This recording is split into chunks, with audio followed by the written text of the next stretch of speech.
이게 되네 싶은 뭔가를 만나게 되실 겁니다. 전 세계에서 당신만이 할 수 있는 무언가는 반드시 존재하기 마련입니다.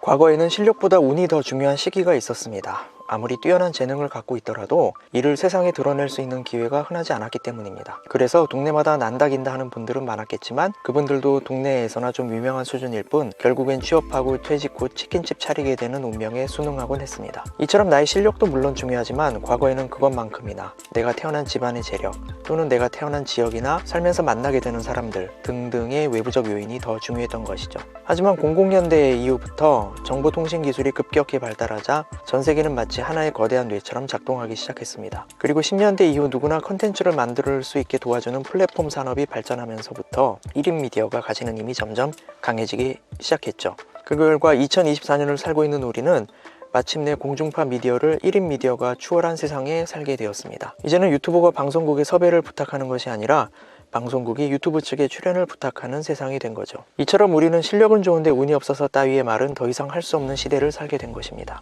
이렇게 지난 20년간 정보통신 기술과 플랫폼 산업의 발전은 우리 같은 평범한 사람 한 명 한 명을 모두 세계 무대로 올려주었습니다. 이제 그 무대에서 우리가 실력 발휘만 제대로 하면 됩니다. 과거와 같이 연줄이 없어서 실패했다느니 뭐니 하는 변명은 더 이상 통하지 않는 시대가 되었으니까요. 지금부터는 누구나 원하는 사람은 모두 무대에 오를 수 있게 되었고요. 실력이 있는 사람은 무조건 유명해질 수 있게 되었습니다. 물론 이렇게 모두가 무대에 오를 기회를 얻었기 때문에 경쟁이 훨씬 더 가혹해진 것 또한 사실입니다. 하지만 애초에 자연은 원래 끝없는 경쟁 그 자체가 아니었나요? 어차피 각자 살아남기 위해 무한 경쟁을 해야 했다면 지금처럼 모두에게 공정한 경쟁을 하는 편이 더 나을 것입니다. 그러므로 지금 우리가 살고 있는 세상은 정말로 나 하나만 잘하면 되는 세상입니다. 물론 전 세계인들과 경쟁하며 이기기는 여전히 쉽지 않습니다. 하지만 그만큼 경쟁 종목 또한 다양해졌으니 괜찮습니다. 누구나 컨텐츠를 만들 수 있는 세상이 되었다는 것은 당신에게만 유리하고 당신만 잘할 수 있는 컨텐츠를 만들면 된다는 뜻이니까요. 만약 당신이 거북이라면 토끼와 달리기 시합을 하지 마시고 수영 시합을 하면 된다는 말입니다. 이처럼 잘 찾아보면 분명 당신만이 잘하는 뭔가가 있을 겁니다. 그러므로 아무리 하찮은 컨텐츠라도 괜찮습니다. 심지어 이미 본업으로 훌륭한 가수가 되어 있는 사람조차 부업으로 먹방 유튜브를 하는 세상이니까요. 과연 이게 될까 싶더라도 일단 딱 3년만 해보고 나서 그래도 안 되면 그때 접으면 되는 것입니다. 그렇게 이것저것